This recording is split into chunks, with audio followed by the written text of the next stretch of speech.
Chegou a sexta-feira e você sabe, quando chega a sexta, eu chego junto. E o Resenha vem com você, comigo e com um convidado. Né? E dezembro, próxima semana é o Natal. E de antemão já desejo um Feliz Natal para você, para sua família. O Natal é um momento de reflexão, de conversão, de renascimento. Renascimento espiritual, renascimento de posições, renascimento de convicções. Isso é o que representa o Natal. A data, para mim, vai de cada um, né? Se você olha para a data em si, tudo bem, não tem problema nenhum. Se você olha para o momento de reflexão, também tudo bem. Porque para mim Natal é todo dia. Os 365 dias do ano é Natal. Porque todo dia você pode se renovar, você pode fazer uma autocrítica sobre o que você está fazendo, você pode se converter a uma ideia, a algo que você pretende fazer. Você pode ser uma nova pessoa, né? E isso para mim é o que representa o Natal. Por isso Natal, para mim, é todo dia. Mas comemora-se no dia 25 de dezembro, tudo bem? Isso aí é de cada um, para cada um, e a gente tem que respeitar e aplaudir e desejar a você, né? Um bom Natal, um Feliz Natal com sua família, com seus amigos. E nós, de antemão, presenteamos você com um bate-papo espetacular. Esse rapaz que vem aqui hoje, ele já esteve aqui, né? E eu li o trabalho dele, a dissertação do mestrado dele, e eu fiquei, fiquei admirado demais. A capacidade dele eu já conhecia e já conheço, né? Mas o trabalho eu li e achei muito gostoso. Você vai ser um dos últimos programas do ano. E a gente vai fugir um pouquinho o tema hoje, né? Entra na temática da resenha, porque discutiremos religiosidade. Mas não é só religiosidade, não. Música, guerra, conflito, questionamento, lamentação. Imagina o blues, você que gosta de música, entender um pouco as raízes do rock and roll, né? E aí, nós trouxemos mais uma vez aqui Márcio Manuel. Márcio, amigo. Boa tarde, Lemuel. Boa tarde, pessoal. Segunda vez que estou aqui com muita satisfação, né? Vamos começar esse bate-papo. Na primeira vez que eu estive aqui, a gente falou um pouquinho sobre cangaço, né, no livro didático, e foi muito bom, a experiência fantástica, aprendi muita coisa, muitos comentários positivos também, né, do pessoal que assistiu. E hoje nós vamos falar de música, né? Hoje vamos falar dessa dissertação que eu defendi o ano passado, né? Muito esforço, né? Muito trabalho, produzi ela no período da pandemia, inclusive, foi bem difícil. E vamos lá, vamos falar de heavy metal, vamos falar de história e a relação com o heavy metal, né? Se existe, em que circunstâncias, em que perspectivas, né? Em que cenários isso é produzido. O nosso público hoje vai estranhar um pouquinho, porque todas as nossas entrevistas, ela direciona para o cangaço. Mas vocês se lembram que eu já fiz programa aqui sobre cangaço e teatro, cangaço e cinema, cangaço no livro didático, que foi com o Márcio, cangaço e artesanato, cangaço e música, com o maestro Cláudio Henrique, cangaço e turismo. E hoje a gente vai dar um pulinho, vamos falar de canudos. Canudos, religiosidade, ou seja, dialoga com a temática do cangaço, porque a religiosidade popular está presente na alma de todo sertanejo. E Márcio fez um trabalho dissertativo muito bom sobre a música e a história. Márcio, joga pra gente aí logo, como assim? O heavy metal canta a história do Brasil. É isso. Isso foi título da introdução minha. Lemuel, é o seguinte, quando a gente fala de música, né, é interessante a gente pensar sobre isso, de como as músicas elas constroem representações. E representações, por vezes, históricas mesmo, né, que faz a gente pensar, refletir, problematizar sobre a sociedade. E como professor de história, eu sempre tinha isso em mente, né, desde muito tempo. Cara, como é que seria possível, com essa experiência de sala de aula, que a gente está constantemente lidando com música, né, com letras de músicas e com aulas de história onde a música aparece no livro didático também. É muito comum a gente perceber letras de músicas da MPB, por exemplo, né, fazendo representações históricas da nossa história brasileira, principalmente no contexto da ditadura civil-militar, mas em outros contextos também. E aí eu pensei, poxa, por que não a gente transportar isso, trazer também todo esse legado, toda essa, que eu chamo de legado, né, toda essa herança que o rock também nos apresenta nessa relação com a história. Isso é desde os primórdios, né? E quando eu falo desde os primórdios, você leu, eu vou buscar lá no blues, né? Eu vou buscar lá no avô do rock, né? Eu vou buscar lá nas origens mesmo, de que essa relação ela é muito intensa, né? Ou seja, os músicos de blues e por tabela as bandas e os músicos do rock, de maneira geral, vão estar sempre com essa preocupação de produzir algo que possa nos problematizar, na realidade que possa nos fazer problematizar a sociedade que a gente vive e, por tabela, também representar eventos históricos fazendo essas conexões. Então, quando eu digo que o heavy metal canta a história do Brasil, na realidade eu estou já tentando trazer o leitor para o foco principal dessa dissertação, que foi analisar um álbum inteiro de uma banda de heavy metal brasileira chamada Dorsal Atlântica, né? Uma banda carioca, Rio de Janeiro, que produziu um disco espetacular, posso até já mostrar aqui para vocês, né, esse material gráfico muito bacana, de 2017, né, tá até autografado. Tá pegando aqui, aí, Bruno, legal? Tá Pode jogar ali para aquela... Show, né? Tá até autografado aqui pelo guitarrista, né, o Carlos Lopes. E... Levanta um pouquinho aí para ficar melhor. Isso. Beleza. E esse material todo foi produzido, isso aqui é arte, inclusive, dele, né? Dele, tem um pôster gigante aqui dentro. As letras da música as músicas desse trabalho foi lançado em 2017 e eles fazem uma representação sobre Canudos de maneira alegórica, né? E brinca com esse tempo histórico, passado e presente, né? Quando ele levanta problemas do hoje, ele se relaciona a Canudos nessa perspectiva. E aí ilustrou, né? Isso aqui foi o ponto central, mas antes de falar da Dorsal e de Canudos, eu fiz uma construção de como o heavy metal, seja nacional ou seja de fora, e principalmente até de fora, as bandas, os músicos, em praticamente tudo que compõe de discografia tem algo relacionado à história. Márcio, eu percebi que você fez uma viagem, mas uma viagem interessante, não é aquela viagem maluca que às vezes você faz assim, pô, o cara faz uma viagem, não chegou em canto nenhum. Não, a sua viagem foi uma viagem, entendeu, nupcial, entendeu? Você, quando a gente lê o seu trabalho, você mergulha um pouco na música, um pouco na história e percebe a criticidade que você faz naquilo que você propôs. Isso. E você fala lá no primeiro capítulo, a história e música, suas conexões com a história cultural, e você entrou um pouquinho no blues aí, você já disse que o blues é o avô do rock, eu colocava mais próximo o pai do rock, mas não importa.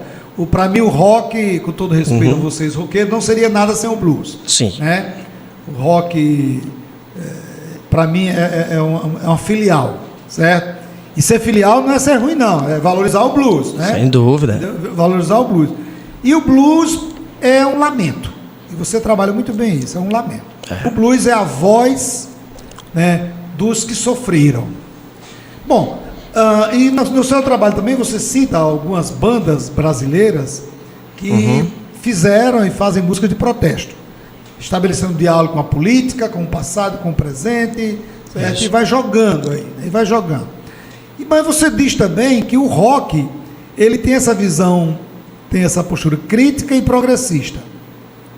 Eu pergunto, por que a gente vê tanto roqueiro hoje reaça? Puxa, isso aí é uma treta gigante, né? Vamos começar assim, né? É polêmico até porque o rock é um oceano de coisas, sabe, Lemuel? O rock, aqui eu vou fazer uma defesa ao estilo que eu, desde 14, 15 anos que eu curto e acompanho. Eu costumo dizer que o rock é um oceano, né? E as ilhas são os subestilos, né? E você pode parar em cada ilha dessa e curtir e depois navegar para uma outra. Então, por ser uma infinidade, uma amplitude artística intensa e muito grande, a gente vai encontrar visões muito diferentes, realmente, de compositores, de bandas, né? E essas visões, elas mudam, inclusive o próprio músico, a própria banda, aquilo que eles produziam, por exemplo, na década de 80, com a chegada do ano 2000 e os contextos, a história é movimento, né? Há mudanças de visões também, certo? Por parte de músicos. E aí quando tu fala de por que no rock, né, existe tanto roqueiro reaça, né, tanto roqueiro que parece não compreender as origens de um estilo do qual ele faz parte, do qual ele produz, que nasceu como contestação, que nasceu para ser um movimento contracultural também, claro, que enfrentava, né, os paradigmas, os padrões de uma sociedade, parece ser muito estranho, né? Parece ser desconectado, parece ser... algo não está, digamos assim, como deveria ser ou se apresentar. E aí eu quero pensar, né, obviamente, de que existe, para além da arte, né, uma liberdade muito grande do músico e da banda, das bandas, obviamente, das composições, de retratarem aquilo que suas visões de mundo, né, também o influenciam.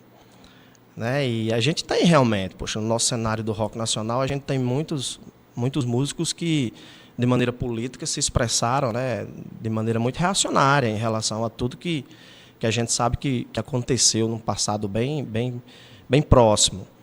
E mesmo esses roqueiros reaças, né, mesmo essa galera também é contestada dentro do oceano rock, né, dentro do cenário em si. E são questionados por isso também, né? São questionados sobre essas visões, são questionados de como assim usar o rock, né, que é um estilo contracultural desde o início, né, desde as origens, para, de repente, expressar visões de mundo intolerantes, ou visões de mundo, né, e visões políticas até que não condizem, basicamente, com aquilo que a gente espera de um roqueiro. Né, porque alguns não consideram não, mas o rock é um estilo de vida, e por ser um estilo de vida, né, e artístico, você também tem que se expressar politicamente através do rock. Né? Quando você produz um disco, quando você canta, ou mesmo você que seja um fã, né, que acompanha um trabalho de um Pink Floyd, por exemplo, você, de alguma forma, você está se encaixando, se conectando a uma visão política, né? A uma visão de mundo ali, por influência, né, ou de maneira indireta, por acompanhar a banda e saber do que a banda, né, trata, dos seus discos, né, dos seus álbuns. Então é muito estranho mesmo, sabe? Eu considero, né? O roqueiro reaça é algo que tem que ser estudado. Só isso aí dava várias dissertações, né? Vários livros. Isso. Porque é um universo... quando você assiste a um show, na televisão ou nas redes sociais, hoje ninguém assiste mais em televisão, não são as redes sociais, a performance de uma banda de rock sempre passa a impressão de que ele está contestando. Sim. E aí quando a gente às vezes mergulha no universo daquela banda ou daquele cantor, né? Não são só bandas roqueiras, tem cantores rock, né? E aí você percebe infinidades de posturas, e não é só os conservadores na política, é a misoginia, a xenofobia, é o preconceito. Quer dizer, você olha para o blues, você remete a uma história de negros escravizados nos Estados Unidos, e você percebe que a história do rock parece que deu uma quebrada, parece como se fosse uma linha. Bom, até aqui os negros predominaram, agora são os brancos. Né? O pai do rock é um branco. Quer dizer, eu acho... Bom, o que é contestado também. Não sou especialista, nem sou roqueiro. Sim. Mas eu tenho um olhar... Isso. Né? Quer dizer, quem é colocado como pai do rock é Elvis Presley, um branco. Sim, mas por que ele é o pai do rock? Só porque ele sofreu influência dos negros? Como é que você vê isso? O pai do rock, que tem a sua origem no blues, que é uma música negra, sendo um branco, e daí em diante a predominância branca no mundo, que em suas origens dialogou e teve o passado sofrido dos negros escravizados na América. Que história é essa? Puxa, isso diz muito, Lemuel, sobre essa construção. Eu vou chamar de construção. Vai ter muita gente que vai discordar de mim, mas assim, é para se expor. Isso é uma construção, né? Elvis, e aí para além de qualquer valoração do trabalho de Elvis Presley, ele é um gigante no rock, sabe? Ele é uma instituição dentro do rock. No entanto, me parece que elevar Elvis Presley ao rei do rock, ao pai do rock, me parece ser uma construção muito do tempo em que ele viveu, né? Do local onde ele estava, né? Do tempo e espaço, né? Estados Unidos, década de 50, um primeiro trabalho lançado ali em 54, gravado, mas sob uma influência marcante, né? Do blues, da música negra. Então, atrás de Elvis, por exemplo, que é o que eu comento isso na dissertação, atrás de Elvis a gente tem um Chuck Berry, um guitarrista negro e um guitarrista que teve problemas com a justiça, né? Um músico que teve problemas com a justiça, foi preso, sabe? E por ser negro, por ter sido preso, talvez ele não tivesse a condição de alçar, né, essa posição que Elvis alcançou. Atrás de Chuck Berry tem a Sister Rosetta Tharpe, né? Não é isso? Que é a mãe do rock, né, para assim dizer, e os documentos provam isso, Lemuel. Quando eu escrevi sobre Sister Rosetta, eu acompanhei documentários sobre ela, acompanhei a musicalidade dela. Ela é uma das primeiras mulheres negras a pegar uma guitarra, empunhar uma guitarra do blues no final dos anos 40. Certo? Então a gente está falando isso uma coisa pré-Elvis. Então por que Elvis? Né? Por que Elvis entra como o pai do rock, o rei do rock? E por que eu digo que isso é polêmico? Né? Porque contestar isso, veja só que coisa interessante. Quando a gente contesta isso, de que atrás de Elvis existe uma musicalidade negra, existe talvez outros pais e outras mães, de alguma forma a gente está também desenvolvendo uma criticidade sobre a própria história do rock. Né? E o rock é que nos influencia a fazer isso. O rock é que nos influencia a gente a sair desses lugares tranquilos, digamos assim, de achar que os mitos que são construídos não são intocáveis. Né? O rock nos ensina a derrubar e a destruir mitos, certo? Padrões e por aí vai. Né? E ele é muito visual, como você disse. Você falou que quando uma banda se apresenta no palco como músico, a parte visual do roqueiro ela já incomoda.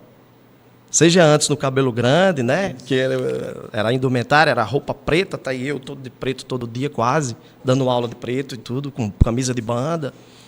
Cabelo eu já não tenho mais, você já diz, né? O cabelo longo já não vai. O cabelo desceu. Né? E o cabelo desceu até aqui a barba. Então toda essa parte visual, ela também faz parte de uma estética roqueira que rompe barreiras, né? Que quebra, né? Posições culturais que são massificadas. Eu acredito que Elvis era, no tempo e espaço em que ele viveu, ele era o garoto bonito, o cara apresentável para a sociedade, para a indústria cultural americana do período. Então, é esse cara que vai levar, né, a fama do pai do rock ou do rei do rock. No primeiro capítulo, inclusive, quando eu estou fazendo aquela parte chata, chata que eu digo, nós vamos entender, né, da construção teórica do objeto, eu falo, tem um autor que influencia bastante, ele não está tratando especificamente do rock, mas ele fala da circularidade cultural que envolve a arte. Né? A arte, às vezes, pode começar debaixo, né, de grupos sociais considerados menos favorecidos, mas ela pode atingir uma elite. E aí a elite se apropria, né, dessa arte e a elite vai começar a dar uma cara dela a essa arte. É verdade. Não é verdade, não é isso? Então a elite vai começar, poxa, isso é muito legal. Eu estou de maneira bem objetiva, assim, às vezes em sala de aula que eu falo para os meninos, isso é muito bom, caramba, o funk é muito bom, o rock é muito, cara. E aí a elite se apropria de toda essa construção artística bacana, mas ela vai dar uma cara dela a isso, né? E às vezes essa cara quando construída... Quando desce o morro... chega isso. Lá embaixo, já chega. Isso. Eles querem mudar a cor. Exato, exatamente. E aí passa por mudanças também de pessoas, né, de cores, por que não, né? De cores, de postura. Vestes. Isso, exatamente. E eu acho que se conecta com o que a gente estava falando agora há pouco. Será que o roqueiro reaça que a gente estava discutindo agora há pouco, Lemuel, não seja alguém que se apropria do estilo, da cultura roqueira, sabendo que ela é contraditória, sabendo que ela, na realidade, ela é contra, né, padrões, mas ele vai tentar dar uma cara de visão de mundo dele, mais elitista sobre o próprio estilo, entendeu? Será que ele não vai... Isso é muito bom, mas eu tenho que agora construir uma cara minha, e essa cara minha é a cara de um grupo, né? É por aí. Bacana o papo aqui com o Márcio. Olha, o sorteio de hoje é esse livro aqui, ó. Patu, Lugares e Memórias de Aloysio Dutra de Oliveira. Aloysio esteve aqui conosco semana passada. Poxa. E deixou esse livro aqui para sortear.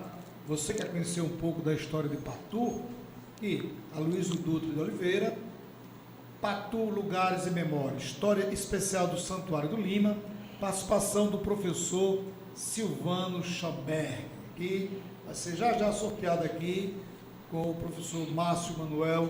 Estamos aqui num papo legal sobre rock, história, né, para você. Márcio, vamos para a Dorsal Atlântica. Vamos lá. Dorsal Atlântica, que é a espinha dorsal do seu trabalho, o disco Canudos. Aí eu vou entrar na história de Canudos e vou perguntar, além do Dorsal Atlântica, outras bandas brasileiras que você poderia destacar, que também produziram músicas dialogando nesse sentido da história, da criticidade, entendeu? Vamos começar primeiro por essas bandas, até chegar a Dorsal e o trabalho sobre Canudos. Perfeito, Lemuel. Eu gostaria primeiro de começar, porque assim, toda essa influência dessa conexão rock história comigo começa com esse trabalho aqui, que não é necessariamente de uma banda brasileira. Sim, então todo vamos camisa, aqui ao público. Certo? Esse aqui é um álbum clássico, como a gente chama, do Iron Maiden, né? Do Iron Maiden. E é o álbum clássico do... Obrigado, Bruno. É o álbum clássico do Iron Maiden chamado Power Slave. Ele é citado também na minha dissertação. Que apesar de toda essa temática egípcia da capa, não é um álbum conceitual. O que é isso? Não é um álbum que gira especificamente em torno da temática egípcia, não. Tem muitos temas de história aqui, certo? Tem Segunda Guerra Mundial, tem Guerra Fria aqui, e tem Egito. Então, essa coisa começa muito com Iron Maiden para mim, né? Lá na frente, um pouquinho, eu estou escutando uma música chamada Mother Rússia, né, de um outro álbum, que fala sobre o fim da União Soviética, né? E de todo aquele momento, todo aquele contexto, né, do que foi o fim da União Soviética, na visão de uma banda de rock britânica que foi tocar na União Soviética, certo? No finalzinho já do regime. Então, essa coisa começa comigo aqui pensando, poxa, por que não trazer isso para uma dissertação, né? Por que não trazer toda essa discussão bacana que o rock nos apresenta, né, em história, para a sala de aula, né, porque esse era o grande objetivo, e escrever a dissertação baseada nisso. E aí, então, eu estou aqui com 1% de bandas nacionais, viu, Lemuel? Acho que é mais ou menos isso, de trabalhos que foram lançados, nem todos eu tenho, mas, por exemplo, deixa eu destacar aqui 2 de bandas nacionais, uma mais conhecida, as 2 são muito conhecidas, né, o Sepultura e o Angra, certo? Sepultura com o disco Roots, gravou inclusive com Chavantes, certo? Tem canções aqui que dá para ser usado por antropologia de maneira muito, muito especial. E o Angra com Holy Land, que é um trabalho um pouco ambientado, né, no período das grandes navegações, no período da chegada dos portugueses aqui no Brasil. Então, são bandas brasileiras. Na realidade, o que eu ia escrever nessa dissertação, é curioso e foi muito, muito importante essa pergunta tua, porque essa dissertação não ia ser sobre a Dorsal. Você veja, né? Pesquisa tem isso, né? Essa dissertação ia ser sobre essa banda, Torture Squad, que é uma banda nacional. O nome da banda quer dizer, inclusive, Esquadrão de Tortura. E os caras produziram um álbum chamado Esquadrão de Tortura. Então, todas essas letras que estão aqui, do Torture Squad, que é uma banda de São Paulo, uma banda de thrash metal, mesmo estilo da Dorsal, né? São, Lemuel, representações e visões do período, do momento mais duro, mais sanguinário da ditadura civil-militar brasileira. Inclusive, dentro aqui, existe fotografias, os caras foram tirar lá em Perus, foram buscar alguns locais, possivelmente, né, haviam corpos enterrados, né, mas que não havia provas, ou seja, eles saem buscando muitas coisas interessantes que depois podem serem pesquisadas à luz, né, de uma criticidade histórica maior. Então, são muitos trabalhos. Eu queria também destacar aqui, eu prometi a você, daquele outro podcast que a gente gravou, de trazer o Cangaço, a banda Cangaço, mas eu não tenho esse material. É uma banda pernambucana chamada Cangaço. E aí, não precisa nem dizer para vocês que os caras são fãs da temática, né? Mas eu tenho essa que vem de lá também, né? O Hate Embrace, Sertão Saga. O título do trabalho dos caras, Sertão Saga. E aqui, Vidas Passadas, Intolerância. Eu estou falando nome de músicas aqui. Revolta, Lampião Rei, Imponência, No Rastro. São alguns títulos de músicas que tá todas elas dentro dessa temática do cangaço. Nacional, tudo isso. Essa daqui é uma de São Paulo chamada Armada, que o próprio título já faz uma referência ao conjunto de revoltas, das revoltas da Armada, lá no início do século XX, né, no Brasil republicano. É isso? E muito interessante. Tem um viés militarista aqui, né, de aporte à guerra. Muito bom trabalho. Essa aqui, com muito carinho, a banda do guitarrista Zando. Acho que ele mora em Brasília agora, né? É o Arandu Araquá. É uma banda que escreve em Tupi-Guarani. Compõe, na realidade, Lemuel, em Tupi-Guarani. Certo? E esse aqui é um trabalho recente do Yuri Fuloni, ó, sobre as grandes navegações. E esse trabalho, eu vou escrever um artigo sobre esse trabalho porque é um álbum muito, muito bacana, chamado Descobridores, ó, o título, Descobridores. E aqui é uma visão meio romantizada também, sabe, da chegada dos portugueses, e não sei se a galera viu direitinho aí, ó, né? E são produções, essas aqui que eu tenho, certo, do meu acervo, mas existe uma infinidade de outras, Lemuel.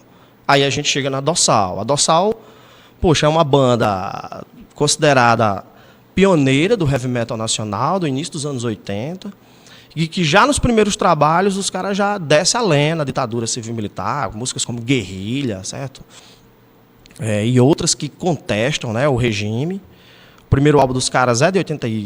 Existe um split, né? Um split é uma gravação que eles fazem com outra banda, né, no mesmo CD, é de 84, se eu não me engano, e em 85 eles lançam o primeiro álbum. Está ali no finalzinho, né? E eles pegam toda essa temática, né, do momento histórico brasileiro, né, ali nas campanhas de direta já, aquele momento de redemocratização, saindo, né, do período ditatorial, para falar, né, sobre a nossa história. Até chegar, por exemplo, basicamente os álbuns da Dorsal, todos eles, você vai encontrar referências a eventos históricos, e principalmente, obviamente, história do Brasil. Até chegar no trabalho Canudos. Antes de chegar em Canudos, para você aí, tá vendo, gente? Quantos CDs, quantos discos o Márcio mostrou aqui de rock que discutem temáticas históricas. Então, para você que é professor, para você que é professora, né, tem muito caminho, assim, nós temos muitos mecanismos de ensinar os nossos alunos usando a arte. Ah, mas eu não gosto de música. Tudo bem, gosta de teatro, gosta de cinema, gosta de artesanato, você gosta de pinturas, né? Então, existem vários mecanismos, vários métodos de você levar para a sala de aula uma temática. Ah, Lemuel, mas seu programa discute cangaço, e aí o que tem mais a ver com cangaço é o forró. Não necessariamente. Não é.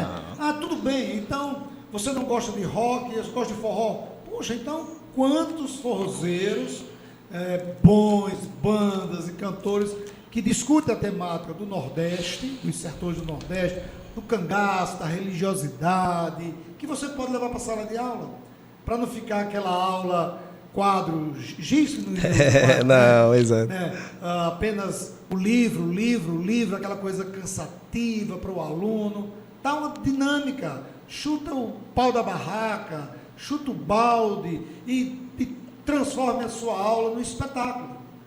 O que Márcio faz, gente, é transformar a aula dele no espetáculo. E ele não é um artista, não. Ele é um professor, mas ele sabe usar a arte, e quando você usa a arte para ensinar, para educar, você é um artista. Você pula uma etapa do processo de construção, você sai da condição de professor educador para um formador. E aí, essa relação que o professor passa a ter com o aluno é uma outra relação. É quando você domina bem. Mas parabéns, eu estou aqui encantado com... Só agradeço. Vamos para Canudos agora. Vamos sim, né? Você falou, eu queria só fazer um comentário. Primeiro, agradecer muito, Lemuel. Nós, como professores que somos, né, a gente tem que ter esse compromisso, né, de trazer realmente esse algo mais, né, para a sala de aula. Eu estou lembrando, eu até digo isso na dissertação, de uma experiência no ano passado que eu fiz em uma sala, uma sala de aula específica do 9º ano, onde eu apresentei alguns desses materiais aqui, né? E o rock, para eles, é música de velho, né, professor? Eu disse, também é música de velho. Mas vamos ouvir, vamos acompanhar. E aí, na sequência, eu disse, pronto, então na próxima aula nós vamos... Aí eu passei como pesquisa, né? Gerei o tema da escravidão, inclusive. Eu disse, pronto, agora vocês vão pesquisar músicas, cantores que tratem desse tema, tragam letras para cá, vamos ouvir, eu vou montar um som aqui, para a gente dar uma sacada em trechinhos curtos, com o uso de internet, né? Ajuda bastante a gente pegar no YouTube, principalmente, né? Assim, as plataformas.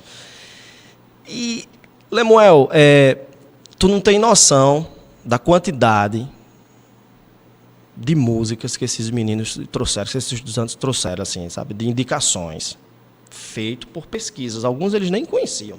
As pessoas, achei isso aqui, vamos ouvir, bora.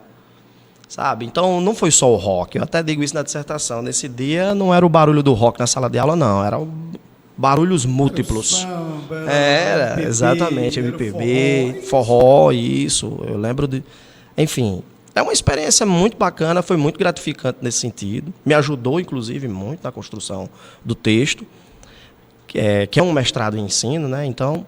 eu tinha esse compromisso. E o oceano está aqui para ser navegado, né? Quando eu apresento isso aqui, eu estou quase que chamando os colegas pesquisadores, né? Como você bem disse, vamos estudar a história cultural, vamos pegar o rock ou então outro estilo, né? E escrever sobre. A gente tem muita coisa para falar, né? Eu coloco isso, Márcio, pelo seguinte, eu ainda escuto, infelizmente a gente ainda escuta isso. Muita gente diz assim, rapaz, ainda tem alguma coisa para estudar no cangaço? Entendo. Ainda tem alguma coisa para estudar no cangaço? Esses caras já morreram, não tem mais volante, não tem mais cangacete, não tem mais...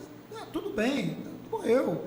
Mas, primeiro, os documentos estão aí, as primeiras produções sobre o cangaço estão aí, né? Grandes escritores estão aí, documentários, gravações, por exemplo, o Aderbal Nogueira tem um acervo de depoimentos de ex-cangaceiros e ex-volantes, que é espetacular. Está aí o filme do Benjamin Abraão, tá aí inúmeras entrevistas com autores, com netos, bisnetos, filhos de ex-cangaceiros.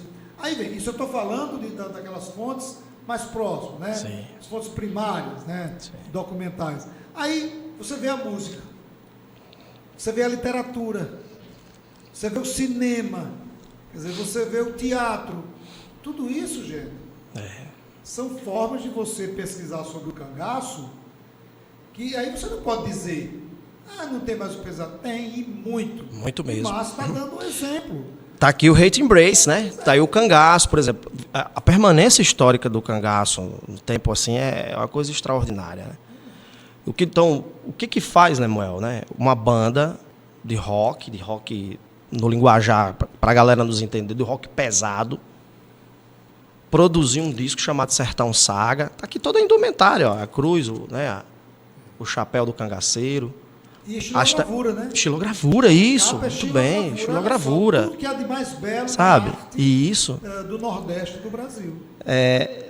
Uma banda que se chama Cangaço, isso tem que ser estudado.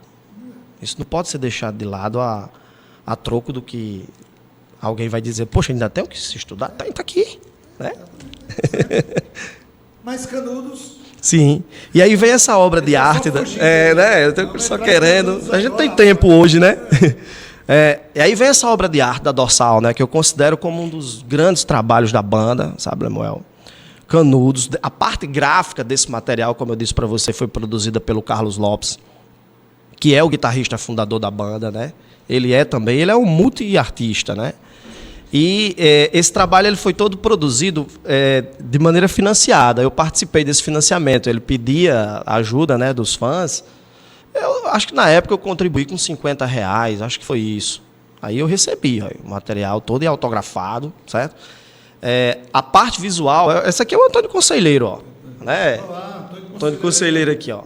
Naquela fotografia clássica dele morto, não é isso? Fizeram uma arte... Isso, aqui.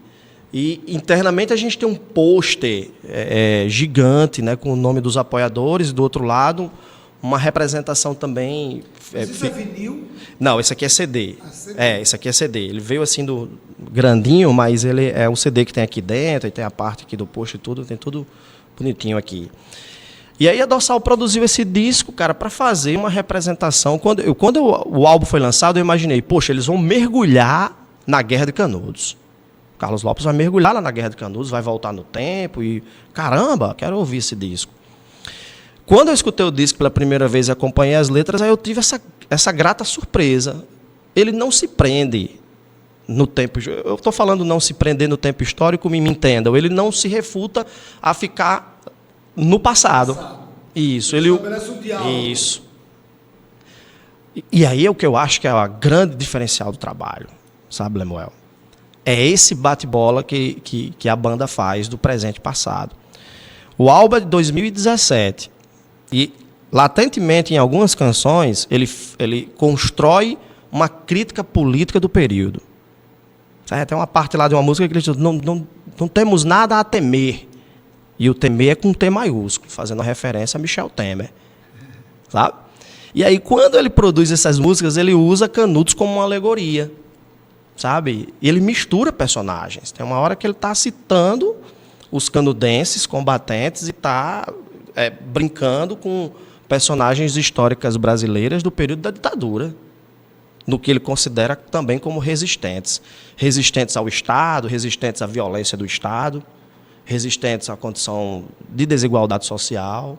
Então, constantemente, esse disco vai fazer esse bate-bola e eu escrevo isso, né, de maneira muito empolgada até, porque Canudos é a favela para Carlos Lopes, sabe? É a favela mesmo, né? No sentido da violência que o Estado impõe, né? E ele constantemente ele faz essas alusões. E aí eu tive essa surpresa. Puxa vida, cara, não é só sobre Canudos. O disco não é só sobre Canudos. É muito mais do que Canudos. Se Canudos já é grande, enquanto evento histórico, não é isso, Lemuel? Se ele já tem tanto a nos dizer historicamente, se há tanto a se debater sobre a Guerra de Canudos, se a gente se prender apenas àquele período, você imagine fazer essas transposições de tempo. Não é uma coisa fácil, não é verdade? Não sei, ao olhar talvez mais crítico do historiador, talvez o meu trabalho seja lido, você leu e é um historiador de gabarito, vai dizer assim, poxa, essa é uma brincadeira perigosa que pode gerar muitos anacronismos, né, históricos, né, não é assim? Sendo que eu me arrisquei nessa brincadeira perigosa de analisar o disco, porque o disco é arte.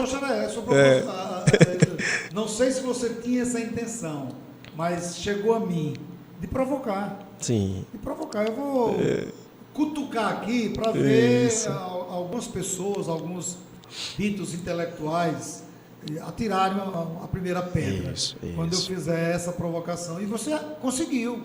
O seu texto ele é provocativo. Ele é agora um provocativo de forma positiva. Quer dizer, você induz o leitor a entender o que é que está por trás da produção de uma letra de rock. Onde você pega dois momentos históricos, dois contextos diferentes, estabelece um diálogo. Mas será que é possível fazer isso e não cair no anacronismo? Bom, meu amigo, nós estamos falando de arte. Isso. Aí vem a chamada liberdade artística, né? Deixe-me criar. Mesmo que a minha criação lhe incomode. Mas deixe-me criar. Me dê liberdade para criar. Né? Eu não vou afetar a sua inteligência, nem a sua capacidade crítica. Eu só quero criar. Aí você faz a crítica que você quiser, que está no seu direito criticar o meu trabalho, assim como eu criticar o seu, qualquer um criticar o trabalho. E vai ser positivo, Lemuel. Você está entendendo? Eu quero que esse trabalho, eu já divulguei bastante essa dissertação, inclusive, né? Exato. Rendeu um fruto aqui, né? Deixa eu até mostrar, esse aqui já foi uma publicação de um artigo aqui via EDUP, né? Do ensino de história no plural, certo? Tem um artigo aqui, acho que do 2º capítulo que foi publicado. Ou seja, então tá aí. Quando a Dorsal produziu Canudos, ela não estava pensando em historiador não, Lemuel. Exato. Quando o Carlos Lopes resolveu imprimir as visões dele sobre Canudos e o tempo presente em que ele, né, produziu esse disco, ele não estava preocupado sobre como a academia vai reagir. Claro. Cabe a nós, né, que somos, e a mim, que fui o pesquisador dessa obra, dizer, poxa, aqui o que é que eu vou produzir para provocar, como você mesmo falou, né? Eu vou além, eu me arrisco. Não sei se você deve lembrar que tem uma hora que eu disse assim, ó, quando o Carlos Lopes canta isso, é como se a gente estivesse ouvindo Euclides falar isso. Isso, exatamente. Me parece haver uma conexão desses textos, tão distantes no tempo, né? Muito distantes, e claro, visões distintas, mas parece haver uma conexão. E aí o trabalho todo vai sendo construído, né, produzido dentro dessa coisa magnífica, desse bate-bola presente e passado. Márcio, são quantas músicas nesse CD? Esse CD, eu acho que... Me deixa conferir aqui, Lemuel. Eu acho que ele tem... São 7 músicas? Não, são mais. Olha, enquanto ele confere, lembrar você, isso, amigo, sorteio aqui em instantes, né, da obra Patu, Lugares e Memórias, do Aloysio Dutra de Oliveira. Aloysio é professor da UERN, no campus de Patu, e cedeu aqui para o nosso programa sortear. Você sabe como é, né? Você faz a leitura do QR Code, que está aqui na nossa página, ou então faz o Pix, resenha-do-cangaço@gmail.com, e o valor, você que sabe. Você coloca lá o valor que você acha que deve colocar, esse valor que entra na conta do Resenha para cobrir as despesas do envio. E você receberá através dos correios, tá? Nós teremos mais 2 programas, esse e o próximo programa no final do ano, e lembrar que em janeiro nós não teremos programas aqui no estúdio. Entre os dias 10 e 22 estaremos com o colega Derbal Nogueira na Rota Mística, viajando pelos sertões do Nordeste, onde beatos, cangaceiros, coronéis fizeram a história da nossa região. E aí nós estaremos lançando flashes diários dessa viagem. É o diário de campo, onde o Resenha vai colocar, atualizar você do que nós estaremos fazendo em janeiro, né? É o nosso recesso, nosso período de férias, mas nós estaremos em férias fazendo essa viagem para presentear você. E aí, Márcio? Sim, são 13 músicas. 13? São 13, isso. Tem 2 instrumentais, né, que são espetaculares. Eu destacaria aqui... Curiosamente, tem uma música nesse trabalho, Samuel, que eu não mencionei na minha dissertação. O Araçá do Peito Azul de Leá. É uma referência à obra do Caetano Veloso, certo? Bem dentro da Tropicália também, né, e tudo. E aí, curiosamente, essa música eu não referenciei, mas todas as outras, no capítulo, eu fiz uma alusão e fiz uma análise sobre ela. Então, quando a pessoa vai escutar, tem 2 instrumentais, inclusive, por exemplo, Carpideiras. Carpideiras é uma obra de arte, sabe? Ela resume... Quem são as carpideiras? Quem eram as carpideiras, né? No velório, né? Isso. O lamento, a lamúria, né? O choro. Tristeza, né? Certo? E é engraçado que quando eu estava escrevendo um pouco sobre Carpideiras, eu lembrei da lamúria do blues, sabe? Do sofrimento, do campo também, dos mortos, da escravidão, e por aí vai. E então eu meio que caí nessa estratégia massa da Dossal de ficar brincando de presente e passado, né? Porque eu acho que isso que é muito interessante. Então, para você que vai ouvir, certo? A Dossal e esse trabalho, que eu já indico, obviamente. E eu vou comprar. Muito bom. Eu fiquei super interessado em conhecer. Compre mesmo, que eu não vou lhe emprestar, não, viu? Eu ia pedir isso pra ele. Eu vou comprar o eu Dossal consigo. E essa outra banda aí. O Hate Embrace. Do sertão, que eu achei massa. E eu vou conseguir Cangaço para você, certo? A banda Cangaço, pode deixar que eu vou conseguir. Vou entrar em contato com a banda, promessa, né? Aqui, ao vivo, mas eu consigo. E aí, Lemuel, realmente tem muitas canções aqui interessantíssimas, né? De se analisar e muito intensas, né? Por exemplo, 1 minuto antes da batalha, Belo Monte, certo? Em que aqui ele fala, inclusive, mais diretamente sobre a guerra. Não temos nada a temer, que eu fiz a relação aqui com você agora há pouco. A Conselheira é outra canção aqui do disco, né? E é interessante que ele também, essa Conselheira... Essa atrás é uma foto... Essa daqui, da capa que você fala... Essa outra aqui. Canudos? Eu não saberia dizer se fielmente de lá, mas acredito que pode ser isso. Externa, né? Pode ser uma área externa lá do que restou de Canudos, né? Assim, eu não sei se o pessoal vai conseguir ver, mas eu estou aqui ao vivo e estou muito à vontade, né?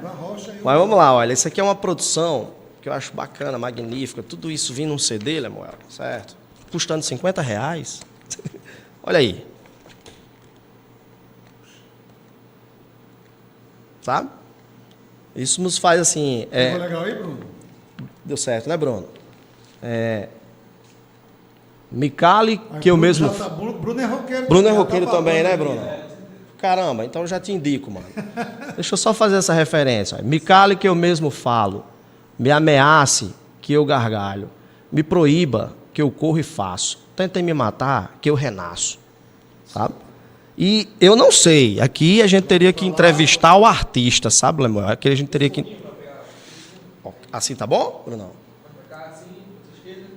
Mais para a sua esquerda. Aqui? Mais para a sua direita. Aqui. Beleza, vocês estão no comando aí. Mas a gente teria que entrevistar o Carlos Lopes para poder descobrir se essa representação aqui que ele fez, se isso é Antônio Conselheiro, sabe? Com essas asas de anjo. Tem uns mistérios aqui, ó. Tem umas correntes aqui, tem uma criança aqui. Exato. A dor da família, né?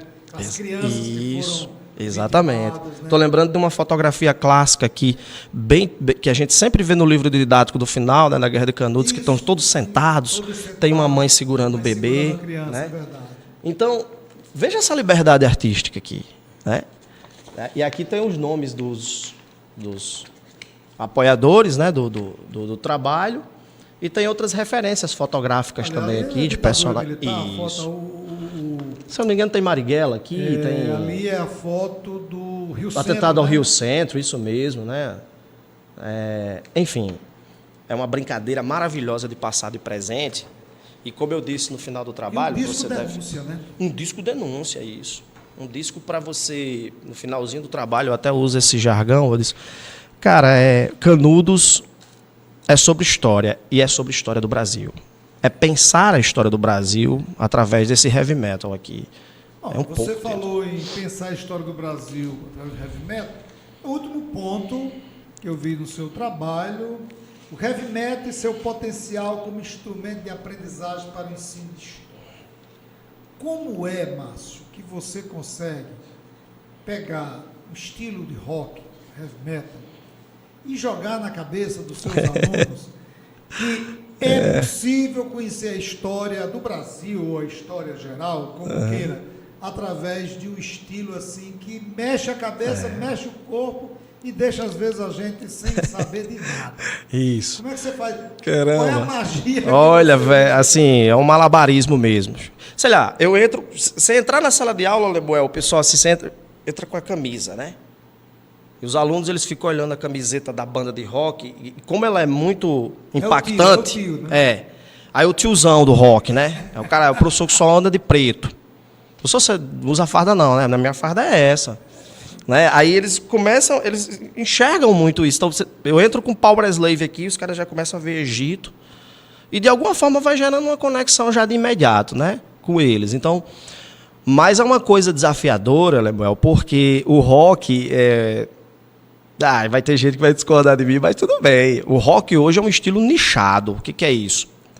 Cada vez mais, me parece que se afunila o nicho dos apreciadores do rock. E isso é uma coisa para a gente pensar. O que eu estou querendo dizer é que parece que o rock não está rejuvenescendo. A juventude, a galera mais jovem, não está sendo trazida para conhecer o rock e o heavy metal por tabela como talvez deveria estar. E aí é interessante demais porque muitos alunos não conhecem trabalhos de rock, de heavy metal, né? E aí trazer para a sala de aula, de alguma forma, é apresentar, bicho. Apresentar um Bob Dylan, por exemplo, lá de trás, apresentar um John Lennon, que eu falo aí no trabalho, o Black Sabbath, o Iron Maiden, até chegar na Dorsal, até chegar no Angra, no Sepultura, nas bandas nacionais. Certo? São uma infinidade de outras bandas, né? E aí é desafiador, porque assim, uma coisa que a gente também tem que entender quando o assunto é música, existem os gostos pessoais, né? E aí, para você conquistar, a gente também tem que compartilhar. Então, traga o que você gosta de ouvir. O que você gosta de ouvir? Não, eu gosto de ouvir isso. Então, pesquise e saber se, por exemplo, se no sertanejo, a título de exemplo, né? Há alguma letra que fale sobre isso? Pesquise se na MPB, se no forró, há alguma letra que fale sobre isso. Aí você traz. Safadão, discute. Veja. Xandão do avião, discute isso. Para desafiar, né? Exatamente. Exatamente. Se Vitor e Léo discutem essa questão. Pois isso. Não tem problema nenhum. Vamos não lá. Tem. Bandas, roupa nova. Como é? Tem isso. Entendeu? Quer dizer, não tem problema nenhum, gente. Nenhum. Nenhum. Entendeu? Vamos lá. O que é? Luiz Sonza. Sei lá quem mais aí. Esses cantores aí. Pablo Vittar, isso. Vamos ver, você sabe o que essa galera está produzindo. Traga a letra, isso. Vamos ver.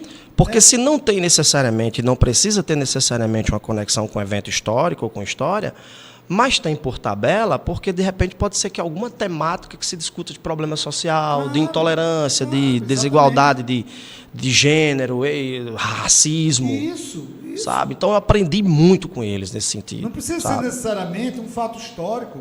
Pode ser, como é que determinado artista discute comportamento, as relações sociais, Exato. a questão de gênero. Traz, porque o aluno pode não gostar de rock, mas ele pode gostar desses cantores que nós citamos aqui, do Pablo Vittar até o Zezé de Camargo e Luciano. Exato. E de repente extrair alguma coisa. Está aqui, eu não gosto desse artista, mas ele está produzindo algo que pode ser discutido em sala de aula. Quer dizer, então, Exato. Não é necessariamente a minha música, o meu cantor, a minha banda, a sua também pode. Também, deve. Essa é uma maneira, Lemuel, da gente conquistar e aí esse é um trabalho de historiador, professor, né? Vocês entendem. Essa é uma maneira da gente conquistar os alunos. Claro. Sabe? Essa é uma maneira da gente trazer eles para... Poxa, o professor quer ouvir na sala de aula o que eu escuto. Rapaz, você está dando espaço pro seu aluno, você não está sendo o professor que... às vezes vocês vão ter que ouvir rock agora, depois disso. Vai ser roqueiro, não é assim que a gente conquista, né? Tá certo. E quando o assunto é música, existe uma multiculturalidade muito intensa aí. Tem muita gente que escuta muitos estilos musicais. Nós escutamos outros estilos, né? E isso é importante demais. Eu lembro de uma oficina que a gente fez, assim, e eu até brinquei dizendo assim, olha, galera, aqui vai de Bartol Galeno a Sepultura. Aí os meninos, bem curiosos, os Sepultura, os meninos, professor, Bartol Galeno. Não, vocês estão de brincadeira, pô. Vocês vão ver. Ou seja, a gente vai aqui navegar por muitos cantores, compositores e bandas, e eu quero ouvir o que vocês estão ouvindo. Certo? Pois é, gente, estamos chegando ao final. Não acredito, bicho. Ô, Bruno, você sorteio? Sorteio do livro aqui. Caramba. Aloysio Dutra, Patu, Lugares e Memórias. Né? Márcio, diga aí de 1 a 24. Olha, eu vou dizer um número que eu acho que pouca gente diz quando tem esses sorteios assim de... Número 1. Número 1. O primeiro a se inscrever. Francisco Luiz Nepomuceno. Olha aí. Sorteado. Francisco Luiz. Eu considerei o seguinte, o Francisco Luiz Nepomuceno aí, né? O Francisco Luiz, então, foi o primeiro a se inscrever, cara. Ele merece. Ou não, hein? Aí o primeiro a se inscrever. Eu sei que do meu público, assim, é a primeira vez que eu vejo aqui. Ixi, então que bom. Francisco Luiz. Que bom, hein? Parabéns, Francisco. Manda o seu endereço, se for de Mossoró, de nada, não importa onde você esteja, viu, amigo? Você ganhou Patu, Lugares de Memória. Francisco Luiz Nepomuceno. Parabéns. O livro é seu e chegará na sua casa através do correio. Márcio, chegamos ao final, amigo. Tô triste, cara. Poxa, esse papo sempre me deixa muito à vontade. Eu só quero agradecer, tá, Lemuel, pelo espaço, certo? E por estar aqui trazendo, né, esse trabalho de dissertação, como eu disse para você, que foi produzido com muito gosto, com muito afinco, de falar do rock, do heavy metal, né, e história. E, poxa, dizer que tô aí, cara, disponível para outros bate-papo, certo? Eu vou virar seu parceiro próximo ano aqui. Pronto. Vamos lá, vamos trazer. Vamos trazer historiadores. Quando você conseguir a banda, a gente vem. Pronto. Vou ouvir o CD, vou conhecer e a gente vai fazer um bate-papo aqui sobre a banda Cangaço. Tá marcado, viu? Fechado. Desse dia, inclusive, eu já te peço que, se for possível, se o estúdio permitir, que a gente faça até com mais pessoas, né?